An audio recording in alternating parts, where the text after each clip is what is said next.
So if we're looking in our 40s, we want to start making these changes now because all of the body composition changes that we associate with menopause, and we see the images of like pot belly, the menopause, lean mass loss, all of that starts to happen in our 40s. So we have to look at lifting heavy. We have to look at that high intensity work. We have to look at shifting our nutrition intake to have more protein, carbohydrate coming from fruit and veg, also to support gut health like we talked before, and timing our nutrition around our training. Welcome to the Betty Rocker Show, the place to be to nourish your mind, love your body, and rock your life. Welcome back, Rockstar. Coach Betty Rocker here. It is great to have you for the second half of our two-part conversation with Dr. Stacy Sims. Dr. Sims is an applied researcher and innovator in human performance whose work has really helped shine the light on the differences in exercise, nutrition, and health for women's bodies throughout the life cycle. Differences that were largely overlooked for years in sports and nutrition research that was done predominantly on men. She's the author of the book Roar and a regularly featured speaker at professional and academic conferences, including those hosted by the U.S. Olympics Committee, High Performance Sports New Zealand, and USA Cycling, as well as being a senior research associate at Auckland University of Technology in New Zealand. Now, I hope you took our challenge from last week because we'll build on what we talked about and get into specific training and nutrition strategies you can use at every stage of your life as a woman, whether you're still having a regular monthly cycle or you're well past this in menopause. We'll also be talking about some of the most popular diets on the market right now and whether or not the research actually supports them being good for women in the long term. I truly believe that what you'll get out of today's episode will set you up to adjust any workout program you encounter to suit your needs, depending on where you're at in your life or in your cycle, and really give you a nutritional edge that will help you thrive throughout your entire life. So join me in welcoming Dr. Stacy Sims back to the show. Welcome back, Stacy. How you doing? Good. Thanks for having me. Let's get back into part two.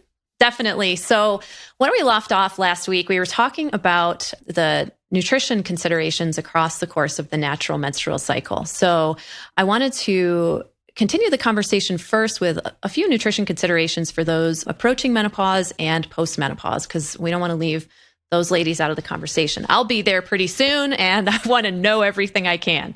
You want to know? Maybe you don't want to know. No, we want to know because education is good. And so, as I said last time, when we start to hit our 40s, we start kind of going, oh, what's going on? Because the training and nutrition that I was doing now isn't working for me. We start seeing body composition shifts. We start putting on more belly fat and can't budget. And there becomes a concurrent of what's going on. So our estrogen progesterone ratios start to change, as I talked about in the previous show. And with that, and we become more estrogen dominant, then we also tend to end up storing more fat. When we start getting these waves of progesterone, then we also have a misstep in what's happening with carbohydrate and blood sugar control. So we start to become a little bit more insulin resistant. Mm-hmm. So when we start looking at how these hormones are affecting everything, we need to think about what are we going to do to kind of level the playing field within the body by using nutrition and training. So when we start talking about it from a training perspective first, we want to not do so much moderate intensity or long and steady state stuff. Women's bodies are already really, really well adept at doing that, primarily because we have sex differences within the muscle tissue itself. So we're already predisposed to burning free fatty acids and using them. Women also have 70 to 80% less creatine stored, so that fast twitch action is already compromised. We don't want to compromise it anymore. And when we start looking at with age, we start losing that speed and power focus. And again, that puts us in that whole endurance. So we don't need to train that. We're already good there. What we need to do is we need to do more polarized training, where we're doing the top end, full gas kind of sprint interval work, because what that does is it causes a stress for the body to be like, wait, we need to store more carbohydrate.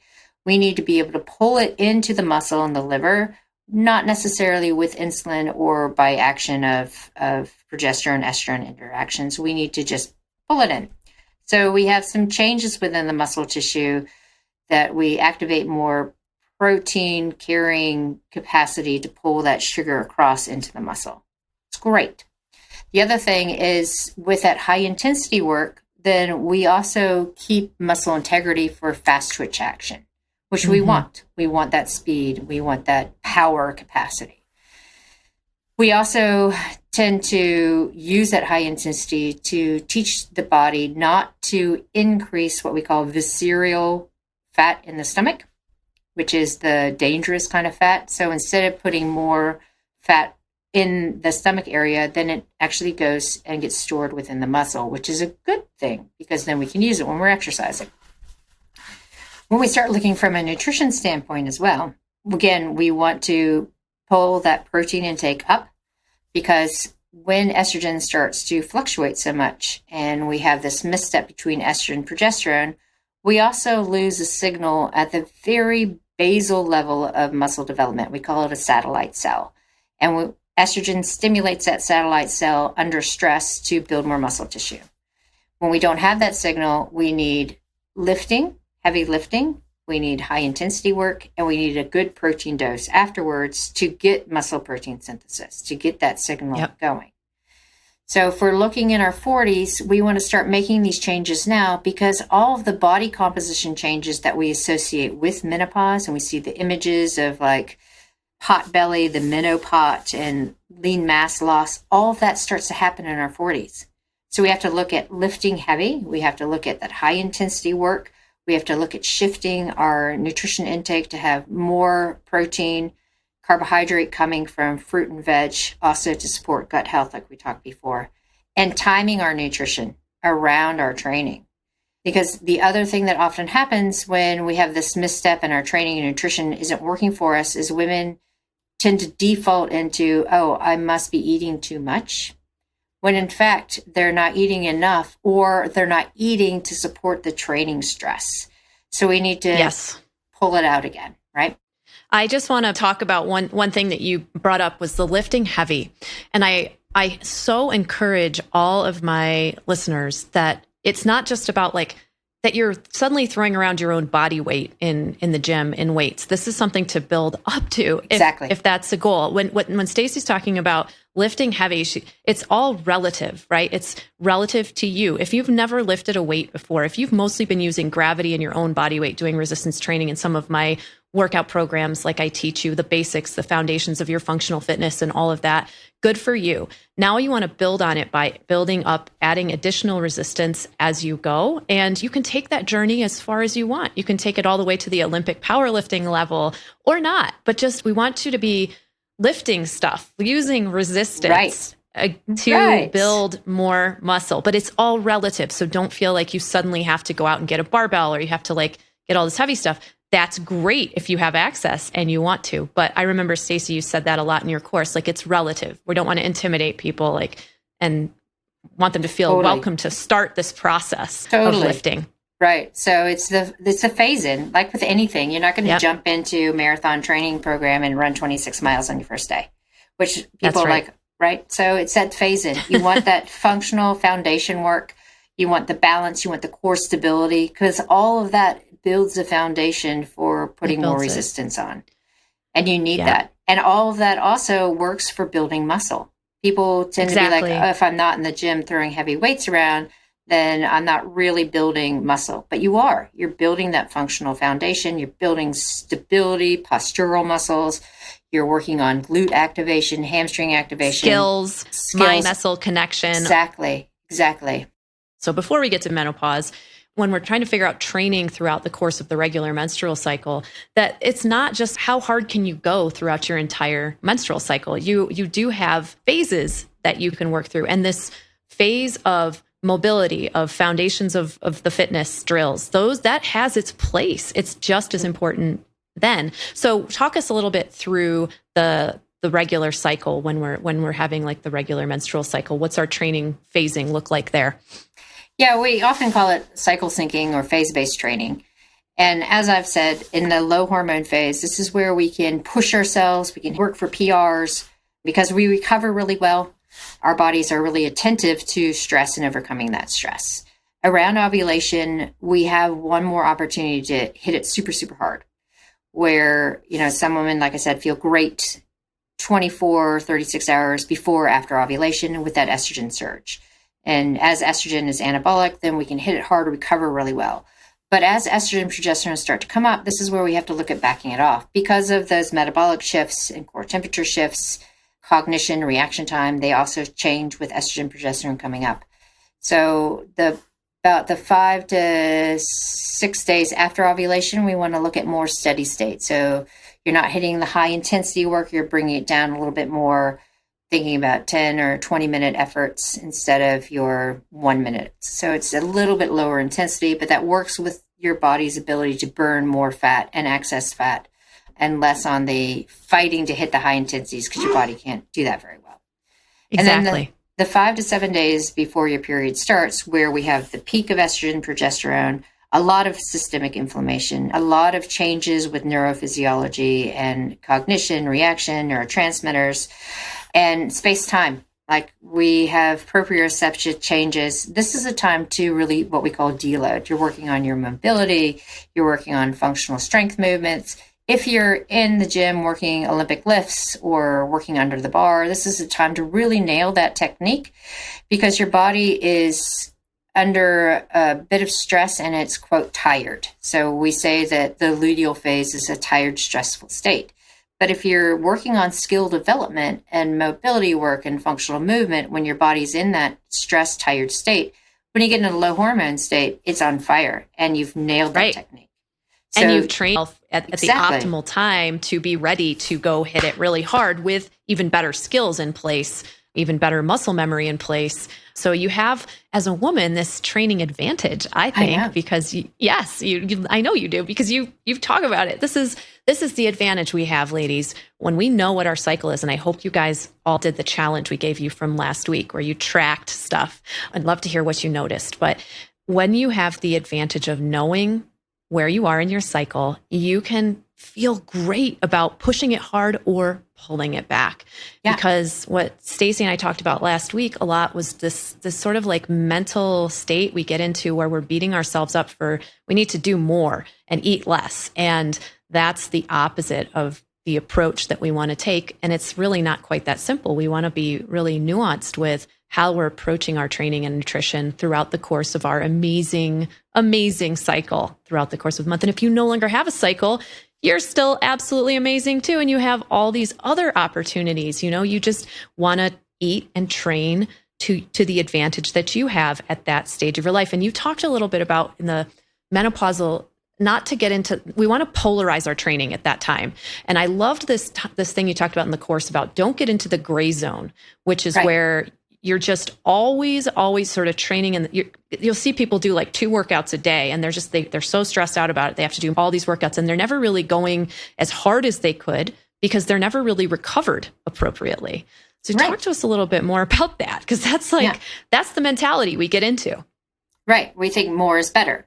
But if we're always in that moderate gray zone where it's too hard to be easy and it's too easy to be hard, then we're not really getting into our performance potential.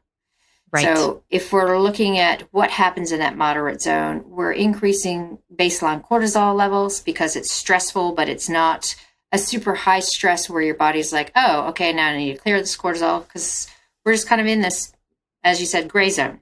And we need to look at how do we get ourselves out of that. So I tell people to pull it way back and using a heart rate monitor for easy days, using any of the wearables for easy days, because I want people to go like embarrassingly slow, especially if they're like runners or something. It's like those power walkers are going to pass you, and that's fine because the goal of this day is to go super, super easy. But then on days where we go hard, you're able to get that extra lift, to feel springy, to get that extra power because you've recovered. Your body is able to hit that high intensity, assimilate it, adapt to it, and then you're polarizing and then you're coming straight back down.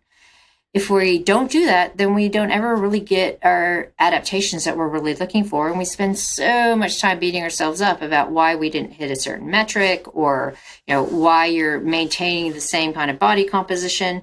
Because again, if you're polarizing your training, then your body's like, oh, I need to be able to really allow fuel to be available in that high intensity. So I'm going to quickly be able to strip it and go.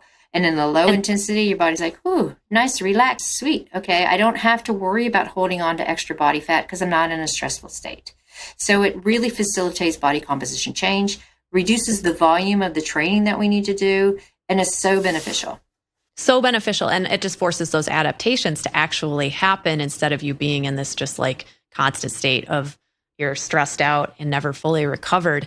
And it impacts your sleep. It impacts everything that Stacy's talking about. And I know we're mostly talking about that in the context of menopause when we talked about the gray zone. Like I know that I'm remembering the case study actually from the course, but it's just as important in when you're having a regular cycle to also have rest days and have like days you can go hard. And also throughout the course of your entire cycle, have those different opportunities of how hard you're training. I'll tell you, after I ovulate, I start to do like reverse pyramid training quite often. I'll just slowly ratchet my training intensity down over the sort of the 4 or 5 days after I ovulate. I have a fairly short cycle on the spectrum. I have like a 21 to 24 day cycle. And for me, so I have, a pretty typical low hormone phase, but then my high hormone is a little bit shorter sometimes. So I just really listen to my body. I actually track my ovulation every month. I use the little pee sticks. So I'm always knowing, because I really want to optimize my training and my eating. And even more so since taking your course, and had really a great time doing that. Highly, highly recommended. Anything you can get your hands on from Stacy's teachings and trainings. So I just wanted to say how important it is to have that balance and not to be afraid to take days off, not to be afraid to hit it hard, to know where you are in your cycle, and to be really paying attention to these different adaptations your body is going through at different phases of your cycle. Now, there's one thing that you touched on a little bit last week that I really want you to speak to today, which is low energy availability. How we get into it, how it impacts us, how it impacts the endocrine system, and all these things, because this is one of the biggest issues that I see. And I think that could lead us right into the conversation about diets that we may have heard about that we think are great for us, but actually have some issues. So take it away. So low energy availability is something that's coming up more and more in recreational athletes, both men and women. But like we've tested and found that over 50% of recreational female athletes are in a low energy state. 50%? Yeah. Oh my gosh. So it's not just high performance athletes. Like it's really endemic in high performance athletes. But when we think about the general population, and part of it is lifestyle of stress of getting up, going training, work, all those things. So we get into it and we might not be aware of it. Other is the diet trends, which we'll get to soon. But basically what low energy availability means So we have this baseline amount of calories that we need just to exist. When you wake up and you're like, oh, I'm just going to sit on the couch all day and watch Netflix. So not very many people have the luxury of doing that or want to do that. But just know that if you're just hanging out and not moving, then your body needs, or a woman who has, some good lean mass, might be between 1,400 and 1,800 calories a day just to exist. And then when you get up and you start doing your normal stuff of like washing dishes, taking the dog for a walk, doing errands, then that also adds calories that your body needs. So that's just to exist. And what I mean by just to exist is brain functioning, thyroid's functioning, heart's beating, you're breathing, you're keeping your core temperature stable, just all of those things, bioenergetics. You're processing food when you eat, yep, all that. Exactly. But Stacy, what about my online calorie tracker that told me that I need to eat 1,200 calories a day? I don't understand. Shoot it. Don't pay attention to it. It's based on an algorithm that doesn't take any body composition or lifestyle into it. Yeah. So when we look at what our basal needs are, most people completely undershoot it. And they're like, some of my athletes, as you said, working in the high performance spectrum, on a recovery day, they're like, oh, I'm only eating 1,100 calories because if I eat more than that, then I'm like, what? No, if you're completely sleeping, you need more than that. So you're really getting people to understand that in order to have adequate functionality, you need this baseline level. And then when we start adding training in or other movement, that also needs calories But if we're not eating enough to support just basic health, adding training on top, we get into a low energy state. And this low energy state is signaling to the body to start downturning thyroid function. We know after 4 days of not eating enough, your thyroid takes a hit and it starts downturning resting metabolic rate. You start feeling cold, you start feeling irritable, your sleep is messed up. We know that women in a low energy state get hypoglycemic at night. So you'll wake up and you aren't really sure why. So lots of sleep disturbances has to do with that hypoglycemic effect. And then your body responds by putting on more belly fat and performance goes down. Lean mass goes away. The first thing that starts to degrade is lean mass because that's what your body does when it doesn't have enough fuel. It starts breaking down tissue. It's not going to break down fat because fat's insulation and it's not a high energy cost to the body. So it breaks down muscle tissue, which is a high energy cost to the body, but also provides a lot of extra building blocks when you break it down. So when we start talking about low energy, it's not just eating calories in and around the day that you're not getting enough, but also if you bookend it, right? So if we are like getting enough of the calories that we need, but we're not paying attention to when we eat it, we might skip breakfast and do our training, and then we might have lunch, but then we don't eat again until the end of the day. We're still in a low energy state as your body perceives it because you're not giving the body calories when it needs it, when it's most energetic. So even if you're just sitting and working all day, your brain is working. You need calories for that. And the low energy state is a significant concern because we already see women who are having endocrine dysfunction with fertility issues, weird menstrual cycle, heavy bleeding, PCOS. We see it in men with dropped testosterone levels, and stress really compounds it. So understanding that low energy availability may or may not be intentional, but it has a significant impact on how our bodies respond to training, how our bodies respond to daily stress, and all the things that make us have really good health and well-being.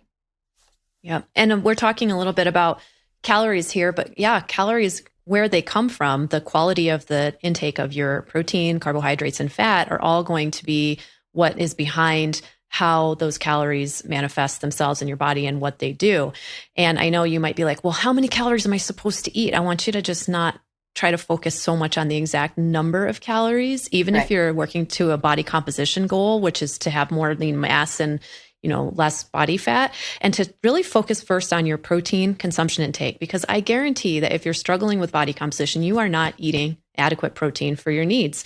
And I'm not advocating a high protein diet. I'm advocating a balanced diet that includes adequate amounts of protein here. And that is what I've been talking about for years. But I just feel it's so helpful to hear this from the female research perspective as it applies to us as women, and how important it is that as you get into your 40s, you need to start eating more protein even than you were when you were a little bit younger, because your body needs what Stacy calls the perturbation of more protein, more intensity in the training, whether that's weight training or high intensity interval training, to stimulate those adaptations. I'm really excited to be a good student of Dr. Stacy Sims right now, so that I can say all of this so articulately. I know, it's so fantastic. I love yes, it. I paid attention. Okay, so I'm showing off for my teacher a little bit and just saying stuff to you guys that I know you've heard me say a lot. It's just in a new context that is really, really important. So back to the question of why people get into low energy availability. One of the big things that I've seen that I've been asked about now for several years, people are like, what is your take on fasting? What do you think about fasting? Fasting. And of course, I tried it. Of course, I had a terrible response to it because immediately, I wasn't getting enough energy. I didn't like trying to force all of the nutrients in a very small time period. But there are some women who say, I love it. So we have this sort of give and take of people who at first experience a positive result, but we know from the research, there are long-term results, and it's not the same for men as it is for women. So here to explain and put this into perspective for all of us is the person I trust the most when it comes to this type of stuff. So Stacy, please tell us, is fasting good for women? Yeah, so this was the very hot buzz across all spectrum of fitness. And remembering that when we're talking about fasting without exercise in the general health population, this is where we're seeing things being really positive for both women and men. Because it's usually in obese or overweight women and men, and they need to lose weight, and they're eating not so great. Their quality of diet isn't that great. They don't exercise. So it becomes more calorie restriction. And if you're following an intermittent fasting program in that context, then it can help lose body fat. But what we're finding in the research is if you're already lean or just slightly overweight and you're doing fasting and you're adding exercise in, then you end up with sarcopenia, which is really breaking down the muscle tissue, and fat goes into the muscle and you don't have integrity of muscle. That's one thing to point out. And that happens in both men and women. But then when we get into the sex differences between men and women, of course, and exercise with fasting, this is where it really starts to blow up. Where when we look physiologically and specifically brain physiology, in the hypothalamus, there are two areas that are sensitive to calorie intake and nutrient status in women, primarily because we have an endocrine system that needs us to have hormone responses for menstrual cycle, right? So we have these two areas that are very sensitive. In men, there's only one area because they don't have to have luteinizing hormone pulse. They don't have to build endocrine or endometrial lining. They just have to have stimulus for testosterone. So these two areas in the women are kisspeptin, neuropeptides, and neurons, and in the men, same thing. But when you start not having enough calories for movement, if you start doing exercise training fasted, then these neurons in the brain get turned down. So when we downturn or downregulate kisspeptin neurons in the brain, then we get the stimulus to put on body fat, and we get the stimulus to reduce our thyroid. We also reduce luteinizing hormone pulse, and we get endocrine dysfunction and menstrual cycle dysfunction. In men, if they get into a fasted session, their body's sensitivity is completely different from women. So, for example, we usually say women need around 45 calories per kilogram of fat-free mass to maintain health and performance. For men, that threshold is different. When we start talking about low energy availability, the cutoff for women is 30, but for men, it's 15. So men can get away with significantly less calorie intake and still perform well without any kind of endocrine dysfunction. When we start looking at fasted training, and the way that it came in is, it'll teach our bodies to burn more fat, become more metabolically flexible. We start using more fat, relying less on carbohydrate. But by the nature of being a woman, your body's already there. Like I said in the last show, we already have sex differences within the muscle mitochondria that allow women to use and uptake more free fatty acids. Men don't. So when men do fasted training and their body has to rely more on fat, they're changing the responses within the mitochondria to develop what women already have. Then women also have estrogen that increases free fatty acid use, spares carbohydrate. So we don't need that signaling because, again, when men are doing fasted training, their body's learning that signaling that women already have. Then when we look at the outcomes of fasted training, because cortisol is elevated and women tend to already have a little bit higher baseline levels of cortisol than men, and you start training and your body's like, hey, where's the fuel? It releases even more cortisol. And we have the subsequent step up of higher baseline cortisol, and the body's response is to store fat. So yes. And to break down muscle. So we see women say, oh, but I've had so much luck on fasting and fasted training. Yeah, for 3, maybe 6 months, you can hold it. But I always say, well, how is your menstrual cycle? How is your thyroid checking out? Are you on the low end of both? What about iron status? Because if you have this low-grade inflammation from fasted training and elevated cortisol, your iron status starts to drop. But if you're just on the cusp of not having complete iron deficiency, no one's going to look at you. But you'll start getting that underlying fatigue and you won't be able to get on top of it. You also start having a reduction in luteinizing hormone pulse, and that changes appetite. So appetite, you start craving more food, you start craving more carbohydrates, and it becomes this mental game. And then if you're in that fasted window and you're like, I can't have, and then you're going to work in your fasted window or you have a workout in your fasted window, what's your productivity, right? Because women are so much more sensitive because of the brain physiology that's responsible for all of our endocrine function. So I get really frustrated with people who are like, no, fasted training is so good. I'm like, if you want to garner some of the benefits of autophagy and all of the things that you hear, then don't eat after dinner and then have breakfast. So you have 10 to 12 hours of a fast. That's adequate. But we've become so globalized and so our hours are so weird that people just think it's okay to eat in their car or to eat right before they go to bed. So their food intake is just all over the show. Just come back to basic normal eating. And then that's a healthy way of looking at it. You mentioned autophagy and how people are looking at that as one of the big benefits of fasting. One of the interesting things that I remember from the course that you said was that if you want all the benefits that they purport for fasting, exercise is a great way to get all of the same benefits. Just exercise. Exactly. It's so true. Because that's the thing. When you look at the exercise research, all the longevity information that you're getting from the fasting research is in the exercise research because your body is in a fasted state when you're exercising. What is it doing? It's burning fuel. It's breaking down things. And that's what fasting does. So you're getting all of those signals. So exercise and fuel for what you're doing. And it's amazing how your body responds. One quick tangent about fasting is for my menopausal women that I just wanted to ask, because we're talking a lot about the differences in the menstrual cycle and how sensitive our kisspeptin is and those things when we're menstruating.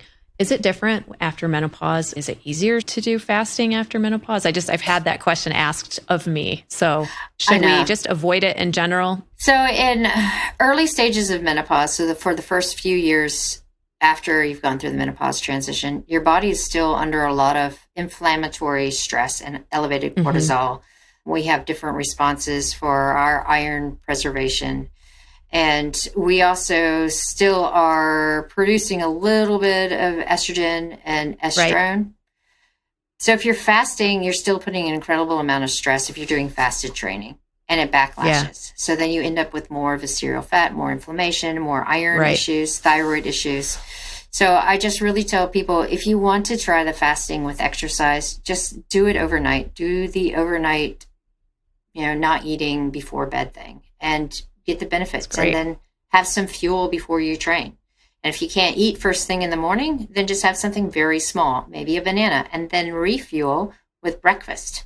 And then your body is set to go. It's great. Thank you for answering that question, because I knew I was going to get asked it if I didn't ask you. Then I want to ask you about the big hot topic right now, of course, which is keto. People are like, how can I adapt your program to keto? And I just can't believe that keto got so popular in the diet industry, especially after I've read the research about it and seen what it was actually for. So I'm hoping that you can sort of talk to us a little bit about what keto was designed for, what it was actually studied for, and why we should be wary of all of these keto diets and what they're doing to us. Yeah. And keto everywhere. So when we look at the original research, we look that the ketogenic diet started in a clinical population. And what the issue is a clinical population is completely different from an active, relatively healthy, exercising population. So the ketogenic diet started for primarily obese, diabetic, or cardiovascular risked men who needed to lose weight quickly for surgery.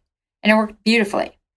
Gave blood sugar control, lost a lot of body fat. It was fantastic. So that got written up and put in various journal articles. And people were like, oh, what a great weight loss method. So then they pull it over. We do know that keto is very beneficial for TBI, traumatic brain injury, epilepsy, other issues that have to do with brain energetics, because glucose metabolism and creatine metabolism in the brain can directly affect some of these outcomes. So we look at ketogenic as being the alternate source for brain and the heart. And we know that that's very efficacious. But when we start taking it into the fitness population as a weight loss thing, there are significant ramifications. So when we look specifically at men versus women, again, we have the issue of not enough carbohydrate. So we get that kisspeptin perturbance and the downregulation of thyroid, like we do with intermittent fasting or fasting. And then when we look at the outcomes for women, for the first 3-ish months, you might have some good weight loss. But I can't tell you how many people will come and say, I don't understand. My partner, who's a man, is leading up and getting fit and fast on the ketogenic diet, but I'm getting fat and slow. And it's because our physiology is not receptive to being on a ketogenic diet. Women are already predisposed to burning fat, so we don't need to teach your body. We need more carbohydrate just for natural functioning of our endocrine system. And as I said before, our brains are more sensitive to nutrient density and nutrient uptake. So when we start looking at all of the information that's coming out about ketogenic diet, they're again pulling it out of a clinical population, or they're looking at sedentary, obese women as well as sedentary men, or they're looking at the post-menopausal set, which again doesn't include exercise. When we start adding exercise and ketogenic diet, there's nothing that shows that there's a performance enhancement, but there is definitely a performance decrement. We see body composition changes in a negative manner. There's even lipidemiologists or people who study blood lipids and the effects of ketogenic diet saying, no, the long-term evidence for it is not beneficial for health. So when we look specifically at what's happening in this whole blow-up of the ketogenic, it's another one of those, let's pull from some interesting research in a clinically oriented population and see what we can do in this billion-dollar fitness industry. But there's no evidence to show that it is beneficial for a healthy, active woman who's wanting to change body composition.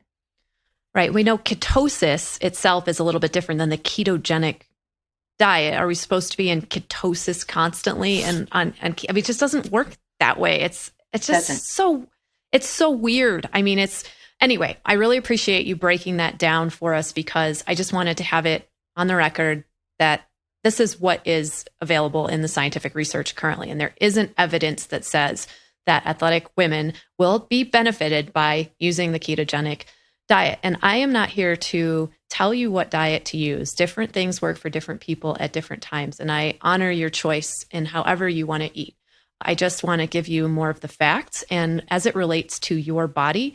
And there's just so much heavy marketing and there's so much science of how your brain works behind persuasive copywriting and the imagery that gets used and put out there that makes you feel like there's something wrong with your body for carrying any body fat at any time, that it's very easy to fall prey to spending your hard-earned money on these diet plans that in the long term are not really helping your body or your health and not giving you the results that you want, when you could actually go back to the basics of the simple foundational tools and remember that there's not a fast fix or shortcut. It's just applying nutrition to yourself and training with your cycle that will really truly give you the result.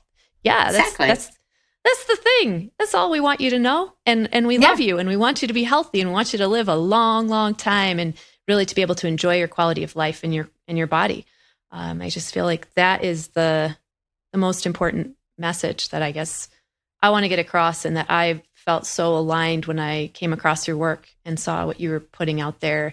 And you gave me so much information and science and data to back up a lot of what I was believed to be true naturally and intuitively and in practice and in coaching. All the things I'd seen work, they're what you teach, but you gave me so much more depth behind it. And you explained things so beautifully and put into context and frame this aspect of being a woman in our menstrual cycle and how that works across the lifetime. So I just am so grateful for you for doing all this work, Stacy. Thank you. And thanks for passing it, because the more women that know and the more empowered we are, the more we can break down those barriers. And I guess it's more of the freedom that women can have. That's the goal. That is the goal. I know. So let's leave our fantastic listeners with one final challenge from you this week. What would you like to challenge them with moving forward in their life? What would you like them to focus on, maybe in the next week or whatever framework you want to put on it? It's your challenge. My challenge. I think because some of the things that stem the negativity around a lot of our daily lives is not having a lot of parasympathetic activation, having poor sleep. And one of the biggest drivers of poor sleep is eating too close to bedtime. So one of the challenges really that I'd like people to do is not have anything 2 hours before bed and see how that helps with their sleep. Because rest and digest is parasympathetic. So if you're trying to digest, you can't rest. So we know that eating close to bedtime interferes with our slow wave sleep that is beneficial for repair, brain repair, our REM sleep. And if we just back up our food and don't eat 2 hours before bed, better sleep. So that's the challenge. I love that challenge. And I love your focus for us too in our overall health. Well, thank you again so much, Dr. Stacy Sims. We are so grateful for you and all your work, and we look forward to talking to you again soon. Thank you. Thanks. Well, that was just amazing and illuminating on so many levels. Thank you so much for tuning in and listening to this 2-part series with Dr. Stacy Sims. I put together a lot of visual aids and resources for you over on the show notes page at thebettyrocker.com/podcast. Just look for this episode in that section. And I also put together a comprehensive blog post and guide to training with your cycle as well in the women's health category to help you utilize this information and apply it to any of my workout programs, challenges, or anything you're doing. I really, really want you to be able to implement all of this great information easily like I have been. So definitely check out these free resources over on the bettyrocker.com website. I look forward to your comments and questions, which you can post on the show page as well. And thank you again so much for your awesome reviews that you've been leaving for the show. They really mean the world to me. Coming up next episode, I'm talking to Dr. Shawn Tassone, better known as America's Holistic Gynecologist, whose practice really focuses on women's health and women's hormone health specifically. I worked with him to remove a medical device called Essure, which was causing me pain and complications I had no idea were related to the device. And I'll be sharing that story and more about our work together coming up next. Can't wait to talk to you then. So until next time, remember, I'm Betty Rocker and you are so awesome and amazing. Talk to you again real soon. This podcast is for information purposes only. Statements and views expressed on this podcast are not medical advice. This podcast, including Brie Argettsinger, Betty Rocker Inc., and the producers disclaim responsibility for any possible adverse effects from the use of information contained herein. Opinions of guests are their own, and this podcast does not endorse or accept responsibility for statements made by guests. This podcast does not make any representations or warranties about guest qualifications or credibility. Individuals on this podcast may have a direct or indirect financial interest in products or services referred to herein. Before starting a new exercise, fitness, or health protocol, or if you think you have a medical problem, always consult a licensed physician.